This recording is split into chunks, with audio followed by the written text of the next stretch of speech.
নদী ও পানি তিস্তা ব্যবস্থাপনায় চীনের কাছে ৫০ বছরের মাস্টার প্ল্যান চেয়েছে ডক্টর ইউনূস।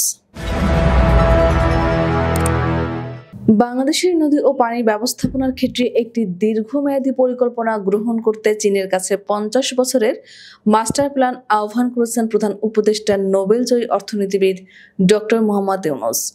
শুক্রবার চীনের পানি সম্পদ মন্ত্রী লি গউইয়াংয়ের সঙ্গে বেইজিংয়ের একটি রাষ্ট্রীয় অতিথিশালায় সাক্ষাতের সময় তিনি এ আহ্বান জানান।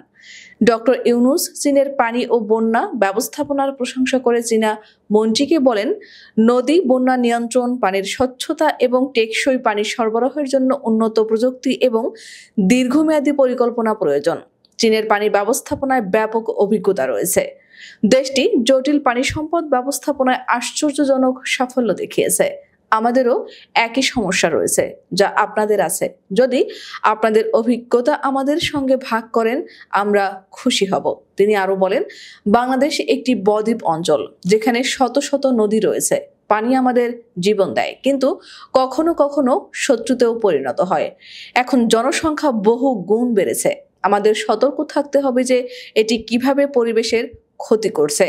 প্রধান উপদেষ্টা চীনকে পানি ব্যবস্থাপনার ক্ষেত্রে মাস্টার অভিহিত করে বলেন, বাংলাদেশকে এ বিষয়ে অনেক কিছু শিখতে হবে। তিনি চীনের প্রেসিডেন্ট শি জিনপিং এর পানি ব্যবস্থাপনার দৃষ্টিভঙ্গি বাংলাদেশের সঙ্গে ভাগ করে নেওয়ার আহ্বান জানান।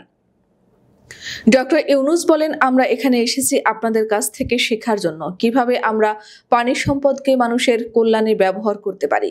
জনসংখ্যা বৃদ্ধি ও উন্নয়নের চাহিদার কারণে মানুষ নদীর পাশে জমি দখল করছে। উজানে ভারতেও একই ধরনের চাহিদা বেড়েছে বলে উল্লেখ করেন প্রধান উপদেষ্টা। তিনি জানান, নদীর মাঝে চর জেগে ওঠা এবং পলি জমার ফলে নদীগুলো শুকিয়ে যাচ্ছে, যা তাদের অস্তিত্ব সংকটে ফেলছে। এ সময় চীনা মন্ত্রী স্বীকার করেন যে বাংলাদেশ ও চীন উভয় দেশই পানি ব্যবস্থাপনায় একই চ্যালেঞ্জের মুখোমুখি। তিনি বাংলাদেশকে প্রযুক্তিগত সহায়তা ও অভিজ্ঞতা বিনিময়ের প্রতিশ্রুতি দেন।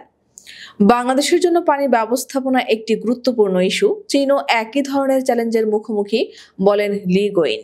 তিনি স্বীকার করেন যে বাংলাদেশের ৮৫% মানুষ বন্যাপ্রবণ অঞ্চলে বসবাস করে, যা পানি ব্যবস্থাপনাকে আরও জটিল করে তুলেছে।